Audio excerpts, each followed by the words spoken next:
إذاعة الجزائر من باتنا تقدم خدمة عمومية.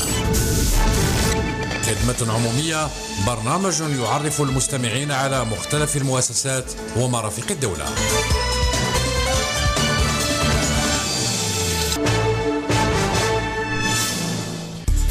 مستمعينا مستمعاتنا في كل مكان عبر أثير إذاعة الجزائر من باتنا، السلام عليكم ورحمة الله تعالى وبركاته. مرحبا، أهلا وسهلا بكم معنا في عدد جديد من برنامجكم الإخباري الأسبوعي خدمة عمومية. خدمة عمومية لنهار اليوم خصصناه للجنة أو لجنة الصحة على مستوى المجلس الشعبي الولائي لولاية باتنا، وطبعا التي يشرف عليها السيد هارون شعبان ضيفنا اليوم في هذا البرنامج. أهلا وسهلا بك سيدي الكريم، وشكرا على تلبية الدعوة. شكرا على الدعوة الكريمة لإذاعة باتنا التي دائما ترافق المجلس الشعبي الولائي لولاية باتنا في جميع النشاطات، وإن شاء الله تكون إقامة سعيدة معكم إن شاء الله. بإذن الله تعالى. طبعا هذا البرنامج دائما نسلط من خلاله الضوء على مختلف الخدمات التي تقدمها المؤسسات والهيئات على مستوى ولاية باتنا، ومن بينها المجلس الشعبي الولائي كهيئة منتخبة ذات أهمية كبيرة لدى المواطنين بولاية باتنا، ولا سيما اللجنة التي تشرفون عليها ألا وهي لجنة الصحة بالمجلس الشعبي الولائي، حتى يتعرف عليها المواطن من حيث أهم الخدمات التي تسعون إلى تقديمها عبر هذه اللجنة. تفضل سي هارون. لجنة الصحة بالمجلس الشعبي الولائي تم تنصيبها في 14 فبراير 2022. لجنة بها عدة إطارات كذلك، اللي هي كاين حكام الحميسي، كاين قارح عادل، كاين طبيب بوستة عبد اللطيف، كاين طبيب خننو عبد الله، كاين عبد الحق الأستاذ عبد الحق من بلاط، كاين الأستاذ نزار فاروق. لجنة فيها كفاءات كبيرة وكفاءات ماهيش كفاءات عالية. كذلك هذا اللجنة أهداف نتاعها هي الوقوف عن قرب عن الواقع قطاع الصحة بالبلديات والقرى، ونقل الانشغالات والنقائص التي تعاني منها، وهذا لتحسين الخدمات الصحية والرعاية الصحية للمواطن الذي في كل الأماكن التي نقصدها يطالبون بترقية الخدمة الصحية، لأنها هي من الأولويات للمجلس الشعبي الولائي. نعم أكيد، لأن المواطن في حياته بالدرجة الأولى بعد الأكل والشرب يأتي طبعا مجال الصحة والتكفل والرعاية الصحية، خاصة على مستوى ولاية باتنا ب 61 بلدية بنطاق جغرافي كبير جدا، بكثافة سكانية أيضا معتبرة، مترامية الأطراف الولاية ببلدياتها، وتحتاج إلى خدمات وتكثيف الجهود من أجل أنه نلبي كل الطلبات أو طبعا الخدمات التي يحتاجها المواطن، لا سيما في الشق المتعلق بصحته. طيب أكيد هذه اللجنة على غرار المجلس الشعبي الولائي لولاية باتنا تقريبا سنة تحديدا منذ تنصيبكم على مستوى هذه الهيئة المنتخبة اللي يعلق عليها المواطن في ولاية باتنا آمال كبيرة جدا. البرنامج اللي سطرتوه وعلى مدار أكيد 5 سنوات العهدة نتاعكم إن شاء الله، والشيء اللي تسعوا لتحقيقه. برنامج نتاعنا برنامج كبير جدا، خاصة الوصول إلى أبعد نقطة ولا الوصول إلى أبعد مواطن ليرفع الانشغالات اللي يرفعها دائما في كل الخرجات تاعنا. قدرنا نوصلوا بالتوفيق نتاع الله، وصلنا ل 58 بلدية بالقرى والمداشر نتاعها، أكثر من 280 هيكل من نقاط علاج، منه عيادات متعددة خدمات، منه مؤسسة استشفائية CHI الكاك، هذو كامل وقدرنا نوصلوهم ورفعنا منهم انشغالات. وبالطبع كان انشغالات كبيرة تم معالجتها في حينها، وكان الأمورات اللي عالجناهم بعدها. اللجنة ما بقاتش في بلاصة ضيقة، ما بقاتش رهينة المكاتب تقصد؟ ما بقاتش رهينة المكاتب، خرجت لكل القرى وكذلك إلى قاعة العلاج، لأنها هي قاعة العلاج هي الأقرب إلى المواطن. لأنه قاعة العلاج كنروحوا المنطقة نائية مثلا، الهيكل الصحي الأول اللي يقصده المواطن هي قاعة العلاج، لأنه كنروحوا للقصبات أبعد نقطة مثلا الحدود، ولا نروحوا للجيجبا ثاني الحدود، الحدود، وكان نروحوا ثاني للشمره ولا بولفرايس ولا تفاضل. ثاني ابعد نقطه على المستشفى الجامعي والمؤسسات الاستشفائيه، لانه المواطن اقرب نقطه هي قاعه العلاج. قاعه العلاج وقفنا عليها لانه خاصه هي قاعه علاج على العاتق البلديه، خاصة لقينا بزاف نقائص خاصة في الهيكل، في الترميم، في التكفل بالمواطن من حيث الأدوية، من حيث توفير الوسائل الطبية اللازمة. الحمد لله رفعنا على الانشغالات وتم التكفل وربما بها. هذا الأمر إذا تشاطرني الأمر الطرح السيد هارون شعبان رئيس لجنة الصحة بالمجلس الشعبي الولائي لولاية باتنا، وقبل ما تكونوا مسؤولين أي أكيد أنتم أبناء الشعب. في السنوات القليلة الماضية شهدنا هذا التراجع، العودة أو الرجوع للمواطنين إلى القرى، إلى المداشر لخدمة الفلاحة. بالمقابل الدولة تبذل في مجهود معتبر من أجل أنها توفر لهم كل ظروف الحياة الأساسية الكريمة من طرقات، من كهرباء وغاز وغيرها. أيضا لابد من توفير رعاية وعناية صحية. رعاية صحية، لأنه احنا شعار تاع لجنة الصحة هي الصحة، هي الصح. هي الصح، نعم. لأنه إذا وفرنا له التريسيتي، وفرنا له الغاز، وفرنا له السكن، طرقات وغيرها منه، كذلك لازم نوفر له العلاج والتكفل الصحي بالمواطن. هذا هو الشيء اللي لازم نوقفوا عليه ونوفروه للمواطن تاعنا باش يقدر يرجع للدشره نتاعو، يرجع للريف نتاعو بتوفر هذا الخدمات الصحيه للمواطن. كذلك دأبنا على العوده دائما الى الزيارات، لانه مش نزوروا هذه العياده وما نزلوش نرجعوا لها. نعم. كاين عيادات كبيره رجعنا لها ولا نرجعوا لها حتى يتم حل هذاك الاشكال، لانه المواطنين ينتظروا منا انه يتحل الاشكال، مش نشوفوها ونروحوا نرجعوا للمكاتب ويبقى ربما تسجيل ملاحظات في الاوراق وتحفظ في الارشيف وفقط. هذا الامر هذا يعني اصبح من شيء من الماضي ان شاء الله. هذا اصبح من الماضي، لانه اللجنه تأكد أنه الانشغال كي ترفع لازم يتجسد، ولازم يسمعوا لنا، ما يبقاش حبيس الأدراج. نعم، من خلال المتابعة الدائمة والعودة كما قلت سي هارون للمؤسسات من أجل الوقوف على مدى التكفل بهذه التوصيات والانشغالات اللي رفعتها. أيضا من بين الأمور اللي لاحظها المواطن على مستوى ولاية باتنا من خلال سنة وأنتم على مستوى المجلس الشعبي الولائي، وهذه اللجنة تحديدا المتعلقة بالجانب الصحي، القوافل الطبية الصحية اللي تنظموها من حين لآخر بالتنسيق مع مختلف الهيئات والسلطات المحلية والإدارات والمؤسسات الصحية، وأيضا الزيارات الصحية اللي تقوموا بها إلى القرى والبلديات. لو تعطينا يعني مجمل النشاطات اللي قمتم بها.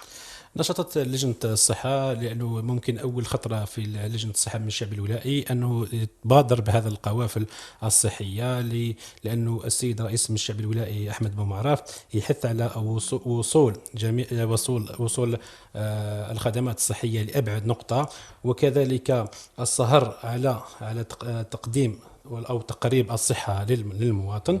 اللجنة الوحيدة لجنة الصحة بالنسبة للشعب الولائي اللي رانا فيها اليوم هو قوافل صحية. كذا درنا قوافل صحية بعين توتا، في باريكا، درنا في مروانة، درنا قوافل صحية تحسيسية جراحية. إذا تكلمنا على القوافل الصحية الجراحية لفئة مرضى العيون بباريكا لأكثر من 160 مريض. إذا تكلمنا على القوافل الجراحية لفائدة التشوهات الخلقية للأطفال ل 105 مريض. إذا كان شفنا التكلفة اللي قمنا بها هي ب 300 مليون، التكلفة لو كان هذا المريض يدير العملية تاعو برا توصل حتى ل 16 مليار. يعني شفت الفارق نتاع اختزال التكاليف كبيرة. كان شفنا خاصة أن المستفيدين من هذه العمليات اللي قمتم بها هم مواطنين بسطاء في الغالب ما يقدروش يوفروا هذه القيمة المالية المطلوبة في العيادات الخاصة. وهذا وراهم رسائل كبيرة باللي أنه قطاع الصحة بولاية باتنا يحوي على كفاءات كبيرة. نعم. كفاءات كبيرة للعملية. كاين عملية جراحية راهي تندار في عين توتا، 5 عمليات تندار أول خطرة في الجزائر. ما قلناش باللي غير وخارج المستشفى الجامعي. ولا كان شفنا ثاني اليامات هذا، وكاين عمليات جراحية في مستشفى الجامعي للتشوهات الخلقيه للعيون، كذلك عمليه معقده جدا على مستوى باتنا، لانه باش نقولوا باللي باتنا راهي تحوي على صحي. نعم. قطب صحي بكفاءات عاليه، فقط يحتاج الى عتاد، يحتاج الى توفير امكانيات اللي تقدر نضاعفوا الجهود هذو. كاين كذلك قوافل صحيه في المستقبل إن شاء الله في جراحة العظام، هي تبديل عظم الورك والركبة بمروانة. كذلك تحضير الأيام ثانية دراسية درنا تاع القولون عصبي، راح نديروا يوم دراسي حول الطب الشرعي في تحقيقات كذلك جنائية. قوافل تحسيسية لكشف مبكر عن سرطان الثدي، عن سرطان الرحم، وكذلك المشاركة الدائمة في الأيام الدراسية المقامة بولاية باتنا. كذلك تصوير كذلك فيلم بمؤسسة مكافحة السرطان الكاك، التوعية على بمرض السرطان بالتنسيق مع الجمعيات. نعم. أمر مهم جدا أنه أعضاء المجلس الشعبي الولايي كمنتخبين للشعب ما يبقوش كما قلت يعني ينتظروا فقط الأوامر الفوقية، أو أنه الإدارة هي اللي تكون دائما هي المبادرة. لما لا يكون المنتخب هو اللي يبادر هكذا بزيارات؟ كيف تقيموا أهمية هذا النشاط اللي قمتوا به، والشيء اللي يحققوا في الميدان لصالح المواطنين، وإذا كان خاصة بلغة الأرقام من حيث عدد المرضى اللي استفادوا من هذا النشاطات تاعكم وتم علاجهم الحمد لله؟ تقييم وقع الصحة بولاية باتنا نقدر نقسمه إلى أربع أقسام. إذا كان تقييم حسب الاختصاص، وتقييم حسب الكفاءات، وكذلك التقييم حسب العتاد، والتقييم حسب اليد العاملة. إذا تكلمنا على التقييم حسب الاختصاص، باتنا تحوي على تخصصات مختلفة، حيث نسجل بعض من التخصصات اللي متوفرة اللي ناقصة في باتنا، كالأشعة للمواطن كثيرا يشتكي من هذا الأمر هذا، خاصة سكانر، ليارام، ليكوغرافي. نتكلموا على المؤسسة العمومية، المؤسسة العمومية اللي يقصدها المواطن البسيط، المواطن اللي يحتاج هذه الخدمات. كذلك الاختصاص تاع الأمراض النساء والتوليد، ما يخفلكش باللي لا فورماسيون هذه كانت موقفة لأكثر من 5 سنوات هنا في باتنا. إن شاء الله مع عود هذا التخصص هذا إن شاء الله في السنوات القادمة ما يبقاش عندنا مشكل في هذا التخصص تاع أمراض النساء والتوليد. كذلك تخصص الفك والوجه يحتاج كذلك مصلحة، لأنه ما عندناش مصلحة خاصة بالفك الوجه، الفك والوجه. كذلك طب الأعصاب اللي كذلك مواطنين كبير دائما يجيونا على مصلحة الأعصاب، هذه مصلحة تاعهم ضيقة وما ترقاش أنه تكون مصلحة اللي طلبنا شاك فورا نعاودوا نكتبوا باللي لازم لها مصلحة خاصة للتكفل الأحسن بهذا المواطنين. كذلك جراحة القلب والشرايين، لأنه هذه المصلحة كذلك ما عندناش في باتنا. تمنينا أنه تكون هذا التخصص هذا، لأنه المريض نتاعنا أو يتنقل بين الولايات من أجل هذه العمليات. كذلك جراحة الصدر أو جراحة الصدر، هذه كذلك تخص محتاجين بزاف هنا في باتنا. إن شاء الله رفعنا تقارير من أجل الاستفادة من هذه التخصصات. وإذا تكلمنا على حسب الكفاءات، باتت تحوي على كفاءات عالية في مجال الطب والجراحة، لكن نقص بعض التجهيزات أثر سلبي على عمل الأطباء فعلا. خاصة مثل جراحة المنظار، لأنه ما يخفلكش باللي جراحة المنظار تعطينا وقت العملية قليل ووقت الاستشفاء ثاني قليل. هذا الشيء اللي أشاك فوا احنا نطالبوا باللي هذا العتاد هذا يكون متوفر على مستوى المؤسسة الاستشفائية، لمطلب كبير هي جراحة بالمنظار. وإذا تكلمنا عن العتاد، باتنا تملك عتاد كبير. إذا تكلمنا عن الكاك، عندنا مصلحة اللي تفتح إن شاء الله في الأيام القليلة، مصلحة الطب النووي. نملكوا 3 أجهزة تاع سنتيغرافي اللي يحتاجها المريض تاعنا تاع السرطان. كذلك عندنا في سيوشي، إذا توفر العتاد ما توفرش المختص. إذا تكلمنا على الريست كاين سكانر، ما عندناش مختص في الأشعة. إذا تكلمنا في باريكا ثاني كاين سكانر وما عندناش طبيب مختص. هذه الشيء اللي اسمه في التقييم لازم نقيموه بالجانبين. نعم. وإذا تكلمنا مثلا كذلك على اليد العاملة، كاين مصالح مثلا كما الريس استفاد الآونة الأخيرة من التوسعة ل 120 سرير. اليد العاملة خلاه أنه ما يدخلش بالأسرة كاملة في الخدمة. كل المصالح ما هيش في الخدمة. يعني تأخر أيضا مستشفى رأس العيون اللي يعني كان أسل الكثير من الحبر قبل فتحه، وثم بعد ذلك كان تم فتحه بشكل جزئي. مستشفى راس العيون اللي رافعنا عليه في الدورة السابقة، لأنه مواطنين راهم معلقين آمال كبيرة آمال كبيرة، لأنه المستشفى راح يفك الضغط على ولاية باتنا رقم واحد، وراح يفك الضغط على مستشفى علي نمر اللي ثاني يعرف كذلك ضغط. مستشفى راس العيون الاشغال تاعها راه متوقفه لاكثر من 4 سنوات.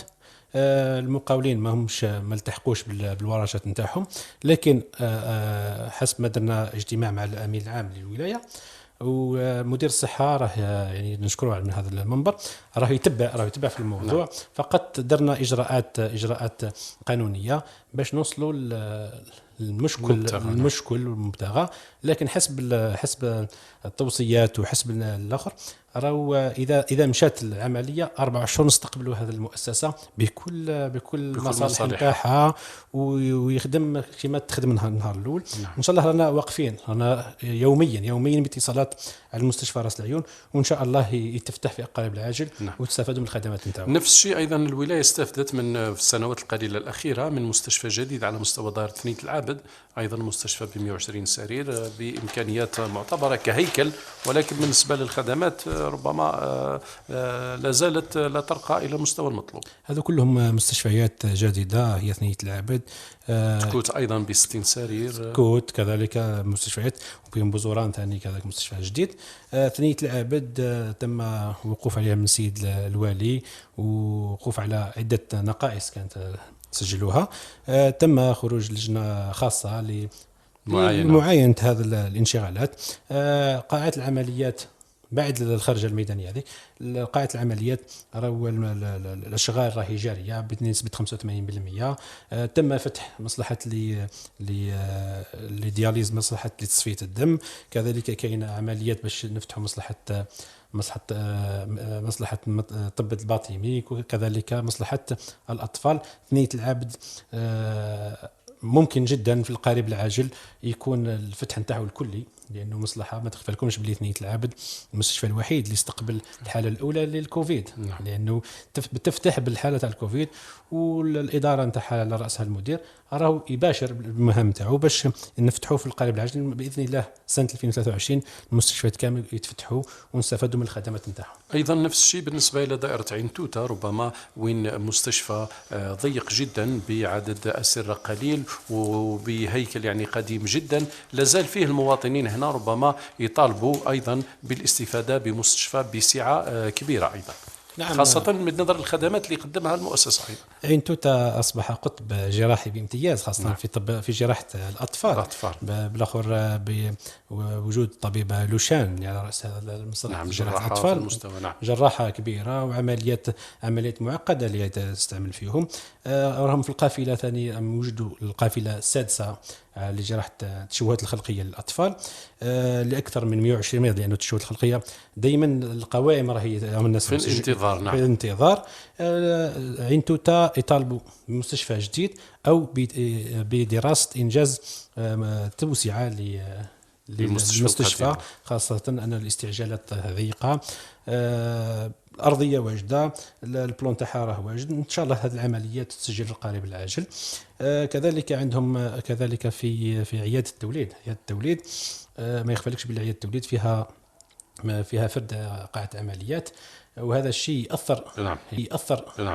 أثر كبير، خاصة إذا كان قاعة العمليات فيها مريضه راهي في العمليات وتجينا وحده ايرجونس نعاود نحولوها لجهه واحده اخرى. يعني احنا طلبنا بانجاز قاعه عمليات جديده باش نستعملوا قاعه وحده استعجالات وحده في ظل يعني الطلب المتزايد. كما نخفلكمش بلي كان عمليه نوعيه في الاسبوع الماضي، هي الاولى على مستوى الولايه، تكبير المثانه بوسط جزء من الامعاء وزراعه الزائده الدوديه في المثانه. هذه عمليه راهي معقده جدا، الوقت المستغرق هي 7 ساعات. يشرف عليها اطباء مختصين. هذا المريض تم تحضيره لزراعة الكلى بالمستشفى الجامعي. نعم، هذه عملية أيضا تضاف إلى رصيد النجاح للمؤسسة العمومية الاستشفائية بعين توته. ذكرنا بعض الدوائر الكبرى اللي فيها مؤسسات على الأقل استشفائية تستقبل المواطنين، تستقبل المرضى، ولكن بالمقابل أيضا أنتم تشرفوا على الولاية الولاية كاملة. نعم. فيه دوائر أخرى بكثافة سكانية أيضا لا بأس بها، على غير دائرة شمرة مثلا، يعني ما فيهاش حتى مستشفى. وهذه من بين الأمور اللي لازال قطاع الصحة في الولاية نتاعنا يسجل فيها بعض النقائص. نعم، احنا نقولوها باللي احنا التوصيه اللي رفعناها هو توصيه اللجنه بالحاح بضروره تسجيل مستشفى على بطاقه استيعاب كبيره. نعم. او عده مستشفيات، من كي نقولوا باللي من ولاد فاضل، من بول فريس، شمره، تيمقاد، المعذر، عين ياقوت، سريانه وعين جاسر، هذه البلديات كامل يفتقروا المستشفى اللي مؤسسه استشفائيه. نعم. وهذا تخيل نقولوا واحد 300 ألف مواطن راهم يجيو هنا المستشفى الجامعي باتنا. نعم. يعني راح يزيد يخلق ضغط، لانه المستشفى الجامعي 5 ولايات ونزيدوا لهذه الجهه، احنا يخلق طالبنا ضغط وحتى بعد المسافه، مثلا دائره الشمره باكثر من 50 كيلومتر. نعم. يعني نعم، كثافه سكانيه شمره، كثافه سكانيه كبيره، تيمقاد، زيد لها المعذر، جهه عين جاسر، نعم. سريانه، هذو كامل احنا طالبنا بانجاز مستشفى بطاقه اسعاف كبيره في عده مناطق باش نمصوا هذاك الطلب الكبير على الاخر. في الايام القليله الماضيه كان المواطنين تاع الشمره كذلك داروا وقفه مطالبين كذلك. نعم. بمستشفى ان شاء الله يكون مستشفى مسجل ويرفع عليه التجميد ان شاء الله ويستفاد منه المواطنين المنطقه تاعنا والولايه ككل. نعم. طيب لو نعود الان سيد هارون شعبان، بعد ما قيمتم كأعضاء في المجلس الشعبي الولائي واقع الصحة بناء على الخرجات تاعكم، الآن تقييمك للخرجات الميدانية وللقوافل الطبية اللي قمتم بها، أهميتها من جانب الإيجابي وآفاقكم في هذا المجال، هل إن شاء الله راح تواصلوا في هذه العمليات في يعني الأيام والأشهر القادمة؟ نعم، لجنة الصحة بان العمل تاعها وبان النتائج تاعها في ارض الميدان. نعم. لانه التوصيات اللي رفعناها من خلال الخراجات، اذا تكلمنا على فتح مصالح تصفيه الدم على مستوى المؤسسات الاستشفائيه جديده تكوت، ثنيه العابد، راس العيون، هذو راهم توصيات رفعتهم اللجنه. وتكلمنا على فتح الاخر عياده التوليد براس العيون، كذلك راهو بالتوصيات اللجنه. كذلك كما قلت نقول لك باللي فتح مصلحه ثنيه العابد، مصلحه الطب الباطني وطب الأطفال كذلك في القريب يكون مفتوح. كذلك الاستعجالات اللي أسل كثير من الحبر وفتحناها هذا بوزوران. كذلك تسجيل في راس العيون اللي كانت المرافعه نتاعنا انه حمايه ما يمكن حمايته المستشفى راس العيون، لانه كانت ليتونشيتي كانت شويه ديغرادي. سجلنا لها عمليه نتاع ليتونشيتي، كذلك إعادة الاعتبار. كذلك سجلنا عدة عمليات مثل عملية 19 عيادة متعددة الخدمات سجلناها في البرنامج تاع FCCL. سجلنا أكثر من 60 سيارة إسعاف باش تستفاد منها الولاية. كذلك كلها توصيات رفعتوها كلها وتسجلت، يعني تم اتخاذ بعين الاعتبار. نعم. يعني نعم. ما سجلناهاش هكاك.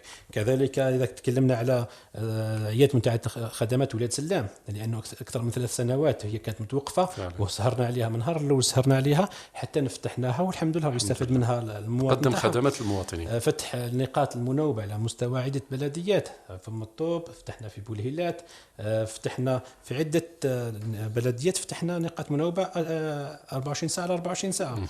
كذلك التحضير بالاستلام غرف العمليات بمستشفى تكوت. كذلك الوقوف والسهر على استلام خزان الأكسجين بتكوت، لأنه المواطنين كانوا يطالبوا بها، وهو حاليا راهو حيز الخدمة. كذلك كاين كثير من امورات رفعناها وتجسدوا بارض الواقع والمواطن بعد يحس بها. الحمد لله. هذه يعني الخرجات ما كانوش خرجات هكاك، كانوا خرجات فعليه وخرجات لديها نتائج ونتائج في الميدان. هذا هو الاهم، لانه المواطن يحتاج الى انه يكون الجهد المبذول يترجم الى صدى وواقع في الميدان. على ذكرك بلديه تكوت، ربما اخر دائره اللي قمتوا فيها بقافله طبيه صحيه الخاصه بالامراض الصدريه على مستوى بلديه تكوت، نذكرها كمثال يعني من بين الخرجات اللي كنتوا دائما تقوموا بها على مستوى تراب ولاية باتنا. نعم، بالتنسيق مع جمعية المعذار، ذليل المعذار بالتنسيق معها درنا قافلة صحية للكشف عن أمراض الصدرية هوية السل،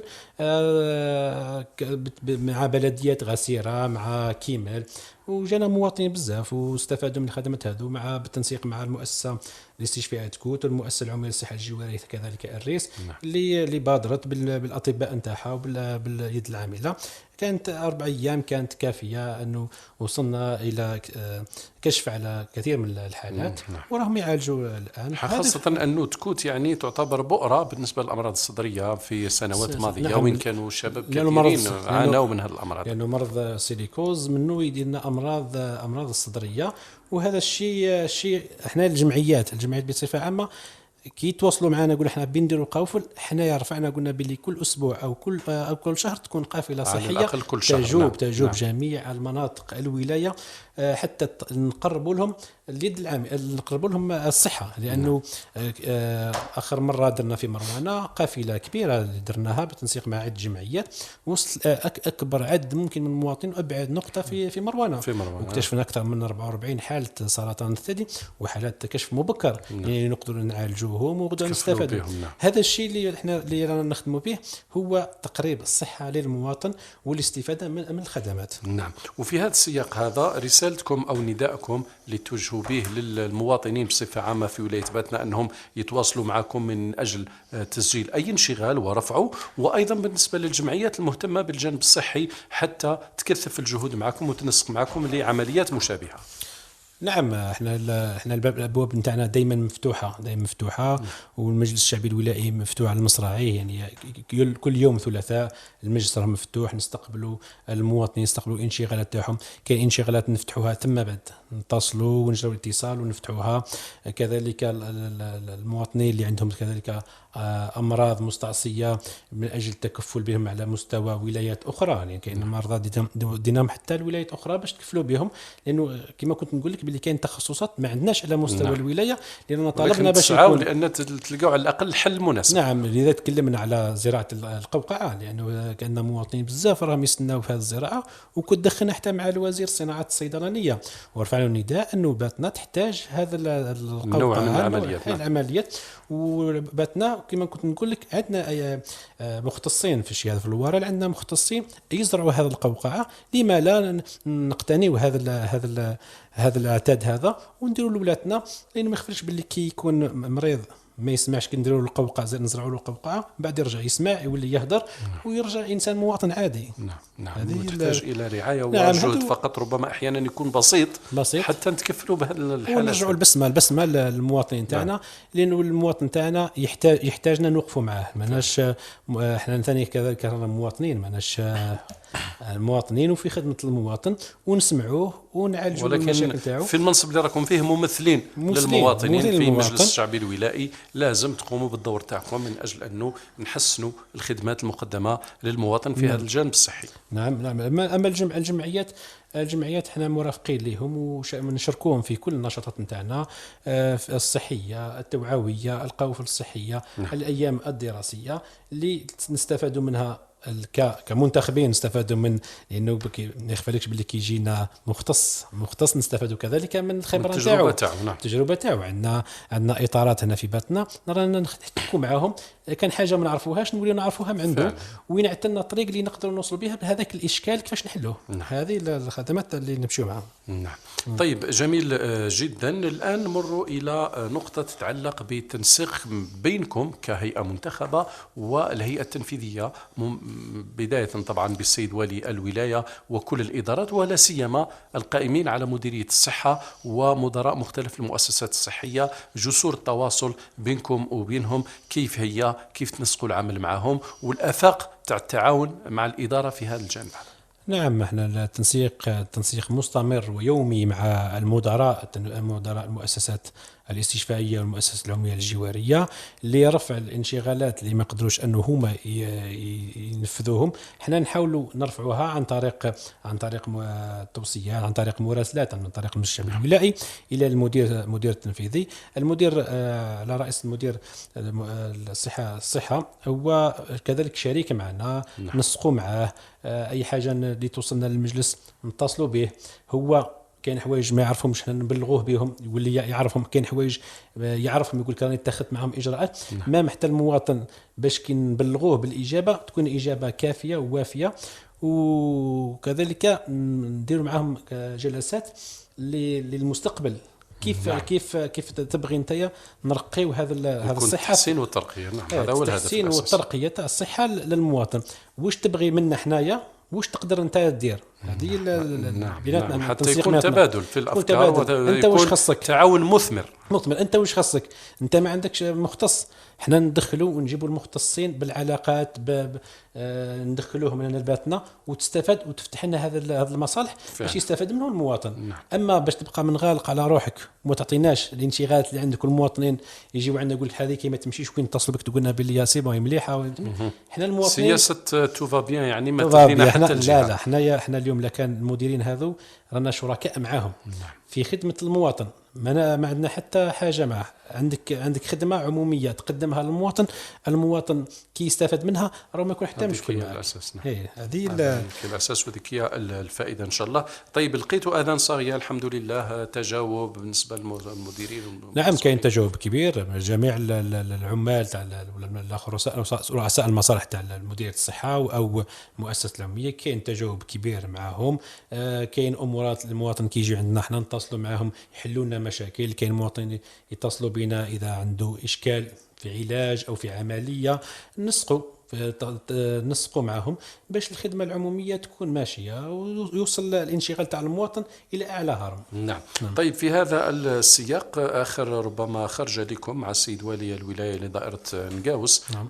يوم 18 فبراير بمناسبه اليوم الوطني للشهيد، وين شرفتوا معه على فتح يعني عياده وضمان بها المناوبه. كان اكد السيد الوالي على توفير الاطباء الممرضين وايضا الوسائل والعتاد الطبي. ولي ولاية باتنا شرفنا معاه على فتح العيادة قاعة العلاج. قاعة العلاج هذه كلفت 200 مليون باش نعاود فتحها، تقرب المواطن خاصة في هذاك الشارع أو الحي هذاك. الوالي دائما يحث المديرين ويحث كذلك المنتخبين، لأنه المنتخبين اللي صال دو سوان هذو يحاول يقول لهم باللي تقربوا للمواطن، اسمعوا الانشغالات نتاعو باش احنا نقدروا على الأقل من حين لآخر تكون لها معاينة. المؤسسة الاستشفائية نقاوس هي مؤسسة عريقة ومؤسسة غنية عن التعريف. في الآونة الأخيرة كاين شوية عتاد اللي طالبوا فيه، خاصة لاسيليو الجراحة بالمنظار، لأنه الجراحة اللي هدرنا معها قلت لك أنا بدل ما ندير عملية ولا زوج في النهار نقدر ندير 10، لأنه بالمنظار كاين سرع العملية. كذلك فتح لونكو، وكاين قاعات علاج حابين باش يتفتحوا. كذلك سمعناهم للمواطنين يطالبوا بفتح نقاط مناوبة. كما كذلك عيادة متعدد الخدمات نقاوس لي ما يخفالش باللي عيادة متعدد الخدمات قديمة بزاف، اشاك فوا نهيئوها، شاك فوا تعاود ديغرادي اللي طلبوا بتسجيل عيادة متعدد الخدمات جديدة على مستوى دائرة نقاوس. كذلك المدير راهو يقوم بالواجب نتاعو بتحسين ولا تقريب الخدمه للمواطن، وحنا يدنا راهي ممدوده باش حاجه اللي ما يقدرش انه يجسدها ولازم تكون حاجه مركزيه، حنا ندخلوا كمنتخبين ونفتحوا هذا الاشكال هذا. نعم، تقوموا بشيء اللي تقدروا عليه على مستواكم. نقطه ايضا هامه تتعلق بالصحه في ولايه باتنا، وهي جراحه وزرع الكلى على مستوى ولايه باتنا، وين اصبحت الولايه قطب هام في هذا المجال. المستشفى الجامعي بباتنا تقصد كل الولايات من اجل اجراء هذه العمليات، يعني مفخره للولايه. وهذا الاطباء او هذا الطاقم يعني الطبي والشبه الطبي يعملوا في نطاق ضيق، ايضا عندهم مشروع جديد ولكن ربما تاخر شوي. نعم، زراعة الكلى بالمستشفى الجامعي هو اللي رائد على مستوى الوطني ب 650 عملية. نعم. أكثر من 25 عملية بالنسبة للأطفال. هذا شكون يشرف عليه أوغلاند شاب وجميع إطارات للسيرفيس النيفرو، سيرفيس هذول السيرفيس كامل يبادروا ويحاولوا باش يخرجوا بهذا المصلحة. والحمد لله تم بناء مصلحة جديدة في انتظار تجهيزها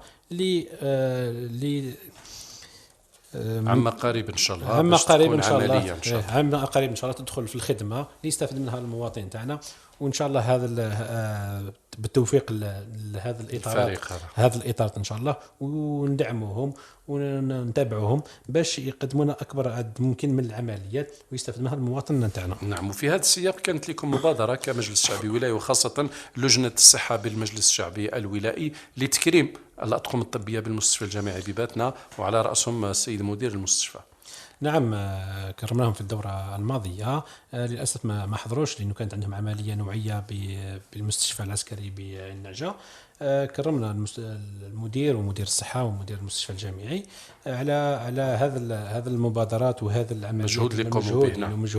مجهود كبير، ومجهود ما كانش حاجة سهلة، خاصة إذا توفرت الإمكانيات.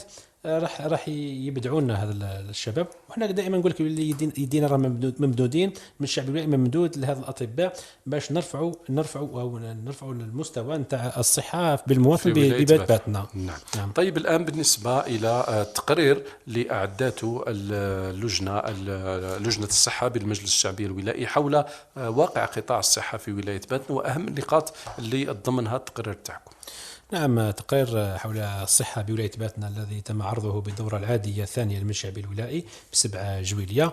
تقرير كان في المستوى بشهادة الجميع، لأنه في أقل من 6 شهور. نعم. وصلنا لأكبر أكثر من 48 ولاية بلدية. نعم. بلدية بالقرى نتاعها والمداشر، يعني درنا مجهود كبير باش نسرعوا، باش نسمعوا المواطن كانوا محتاجين في الميدان. قدرنا نديروا هذا التقرير اللي فيه أكثر من 50 صفحة. قدرنا نمسحوا عدد معتبر من قاعات العلاج، من كذلك الوقوف على التخصصات اللي ناقصة، كذلك وصلنا على العدد الأطباء، لأنه باتنا ما يخفلكش باللي كاين تخصصات ناقصين كالجراحة كما كنت نقول لك. وباتنا راهي كبيرة، فيها 12 مؤسسة عمومية استشفائية، 10 مؤسسات عمومية للصحة الجوارية، عندنا معهد العالي للشبه الطبي، عندنا مخبر الوقاية للولاية، عندنا كلية الطب، عندنا 9 مؤسسات استشفائية خاصة، وعندنا 4 مراكز تصفية الدم ب 79 جهاز. يعني قطاع الصحة بولاية باتنا كبير وشاسع. قدرنا نديروه في تقرير، ورفعنا فيه توصيات. كما كنت نقول كاين توصيات تم تجسيدها والحمد لله، كاين توصيات رانا نتبعوا فيها، ما نخليهاش، يعني ما تبقاش حبر على ورق. توصية نكتبها نتبعها. نعم. السنة العام الجاي تتجسد، كي تتجسد تخرج من الكتاب تاعنا. اذا كان ما تجسدتش نبقى دائما نطالب بها، وكذلك نعاود دائما نرفع بها حاجه جديده، نعاود نرفعها، ما نخليهاش. هذا التقرير اللي درناه سلطنا الضوء على المستشفى الجامعي، سلطنا الضوء على المؤسسات، سلطنا الضوء على المصالح مثلا كمصلحه اعاده التأهيل الحركي بالمستشفى الجامعي، اللي عندنا كذلك دائما مطالبين باش يعاود يهبطوه من 4 ايطاج، يهبطونا مثلا. نعم. مثلا يعني مصلحة طب الأعصاب، كاين دائما يطالبوا بمصلحة ثانية تليق بهم. وصلنا كذلك على المؤسسة الاستشفائية، وصلنا للعيادة متعة الخدمات، كذلك وصلنا لأكبر نقطة، أبعد نقطة إذا تكلمنا على أولاد عمار ولا على بريكة، ولدنا على معذر الجزار، على أولاد مقلاتي، على الضيافات. تكلمنا كذلك على نقاوس كبلدية، تكلمنا على الدشرة، هضرنا على الريف، هضرنا على أولاد سلام، هضرنا على الحاسي، اسم البلديات كامل، وكي نوصلوها نعطيوها كامل، نعطيوها واش شفنا، واش المطالب نتاعنا، واش هو المستقبل، واش نقدروا نقدموا لهذه البلديات. نعم. توصيات أكيد نسقتوا فيها مع الإدارة المعنية من أجل أنه يكون فيها تكفل حقيقي بهذه الانشغالات. نعم. كذلك في الدورة السابقة طلبنا ما مدى تنفيذ التوصيات اللي جاوبونا عليهم المديرين، وكاين توصيات اللي ما زال ما تجسدوش، حنا نعاودوا نرفعوها، شاك نعاود نرفعوها. الأهم نعم. الأهم منها مثلا تسجيل قاعة علاج، بناء جاهز على عدة بلديات اللي تعرف كثافة سكانية. إذا كان تكلمنا على بناء عيادة متعة الخدمات، تكلمنا على حيدوسة، جرمة، فم الطوب، أموميات، غانمين، كيمل، لمسان، لازرو، عزيز عبد القادر، بني فضالة، معافى، ولاد عوف، تيلاطو، بولفرايس، تازغت، تاكسلنت، هذو كامل بلديات عرفت كثافه سكانيه كبيره ومحتاجين على الاقل عوده تاع المواطنين مع وفره شروط الحياه كما قلنا. كتكون عياده متعدده خدمات، راح يكون لا راديو، راح تكون تحاليل طبيه، راح تكون لا كونسلطاسيون، يعني الطبيب دائما يكون متوفر، فحوصات دائمه.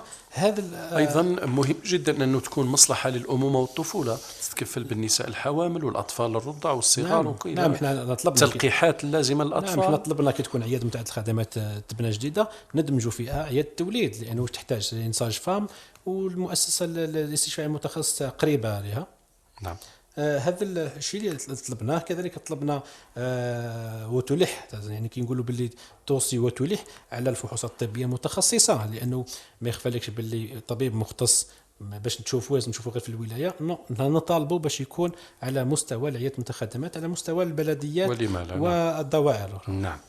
طيب جميل جدا. السيد هارون شعبان رئيس لجنة الصحة بالمجلس الشعبي الولائي لولاية باتنا، باعتباركم ممثل للهيئة المنتخبة على مستوى أعلى هيئة في الولاية وهي المجلس الشعبي الولائي، كل ساكنة ولاية باتنا ربما في ذهنهم الآن في مجال الصحة مشروع المستشفى الجامعي الجديد في ولاية باتنا أين هو؟ هل فيه آفاق إن شاء الله من أجل إعادة بعث هذا المشروع الهام جدا على مستوى ولاية باتنا؟ لأنه منذ أيام قليلة استضفنا مدير المركز الاستشفاء الجامعي بباتنا، وأقر بأنه رغم الجهود اللي تبذلها الأطقم الطبية والشبكة الطبية إلا أنه الهيكل لا يفي بالغرض. تمام. نعم المستشفى الجامعي رغم الجهود ورغم العمليات النوعية التي تقام به مطالب جميع الساكنة بمستشفى جامعي جديد، لأنه لا يعرف بين مجمد أو ملغى. نتمنى هذا المشروع هذا يتجسد، لأنه في التقرير نتاعنا قلنا إن الحديث عن المستشفى الجامعي باتنا في إيجابياته وسلبياته رغم الانتقادات المتكررة التي تطاله ورغم الخدمات النوعية الموجودة، خاصة زراعة الكلى كما قلنا الذي تعتبر ولاية باتنا الأولى وطنيا من خلال العمليات النوعية. لهذا الحديث عن النقائص الموجوده والمواطنين يقول لك باللي الخدمات احنا واش نقولوا جراء الضغط الهائل للوافدين، يعني بزاف ناس اللي يحوجونا هنا خلينا نختصروا الحديث في ندائنا للجميع، اطارات نتاعنا للنواب البرلمان بغرفته من اجل بعث المستشفى الجديد الذي لا يعرف يعني مجمد ولا، لكن احنا نتمناو وعندنا امل كبير في السيد الوالي والسيد رئيس المجلس الشعبي الولائي من اجل بعثه من جديد واستفاد منه ولايه باتنا، لانه ولايه باتنا راهي قطب ان شاء الله، يكون قطب صحي وجراحي في بإذن الله تعالى. الوقت معك شيق جدا والحديث ذو شجون. السيد هارون شعبان رئيس لجنة الصحة بالمجلس الشعبي الولائي لولاية باتنا، تركوا لك كلمة أخيرة تقولها بهذه المناسبة.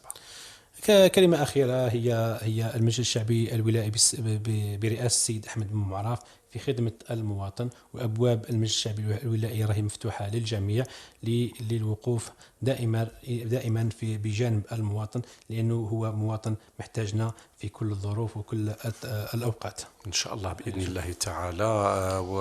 ونتمنى لكم بدورنا كأسرة إعلامية توفيق في مهامكم النبيلة خدمة للمواطن في ولاية باتنا، والعمل على ترقية وتحسين الخدمة الصحية التي تقدم له، رغم أننا نقر بأنه فيه مجهود لا بأس به، مجهود معتبر تسعى الأطقم الطبية والشبكة الطبية بمختلف المؤسسات الصحية عبر تراب ولاية باتنا أنها تقدمها للمواطنين، وبين قوسين في ظل نقص أحيانا بعض الإمكانيات والعتاد اللي ما يسهلش من عمل الأطقم الطبية.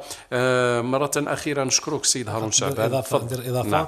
فقط إن شاء الله في تكون عودة زراعة الكبد هنا في ولاية باتنا، لنا لقين أمل كبير على المستشفى مكافحة السرطان باش يرجع لنا هذا المصلحة هذه ترجع، وهذه العمليات النوعية لأن المواطن راه محتاجها كبير هنا في باتنا. نعم بإذن الله تعالى إن شاء الله. شكرا لك سيد هارون شعبان رئيس لجنة الصحة بالمجلس الشعبي الولائي لولاية باتنا، كان ضيفي اليوم في برنامج خدمة عمومية. في الختام مستمعينا الكرام نشكر لكم طيب الإصغاء والمتابعة، على أمل أن نلقاكم في حصص وأعداد وبرامج أخرى. تقبلوا وتحيات محدثكم هشام الرزقي، نلقاكم بخير والسلام عليكم ورحمة الله تعالى وبركاته.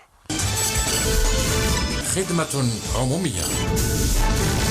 خدمة عمومية برنامج يعرف المستمعين على مختلف المؤسسات ومرافق الدولة.